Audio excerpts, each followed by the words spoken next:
Le nom c'est Belkacem Habba. Je viens d'Algérie. Ça fait en 1980, je suis venu ici, donc un bon bout de temps.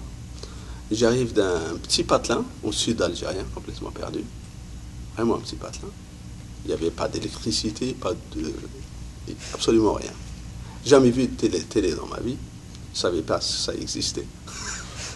Toutes mes études, c'était en Algérie. L'université, c'était Babzouar. Et après, je me retrouve ici aux États-Unis. J'ai fait l'université Stanford. J'ai fait un magistère en physique appliquée.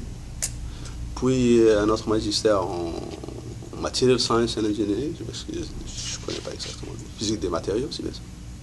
Juste avant de terminer mon PhD, il y avait deux amis qui venaient me voir. Ils me disaient, voilà, on va démarrer une compagnie, une start-up. Et on veut une va être CEO, un autre va être marketing. Ils voulaient que je devienne le CTO, le Chief Technical Officer. Moi, je disais, c'est quoi une start-up? Jamais entendu. Qu'est-ce qu'il faut faire? Moi, je viens ici pour repartir en Algérie, pour enseigner à l'université. C'est ça. Et non, on me dit, voilà, on va démarrer une compagnie ensemble, et j'arrive pas à comprendre comment ça se fait.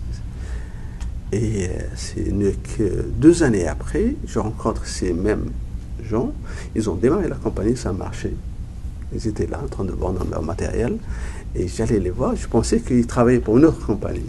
Ils me disaient, voilà, c'est de la compagnie dont on a parlé.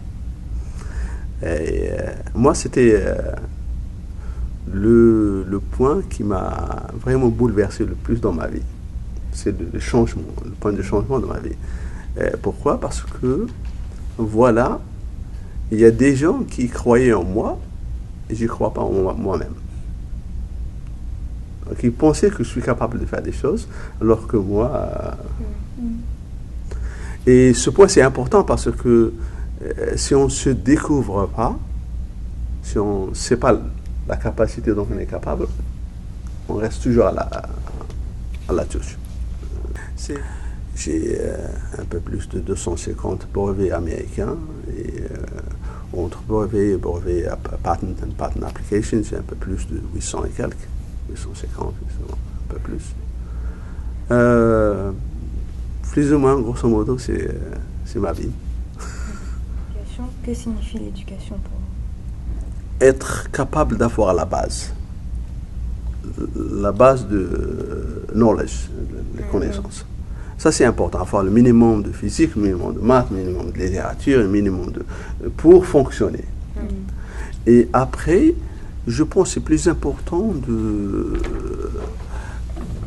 d'éduquer les gens à résoudre leurs problèmes eux-mêmes, donner aux gens l'inspiration qu'on est capable de faire des choses. Des occasions. Il faut profiter des occasions, lorsqu'on a des occasions.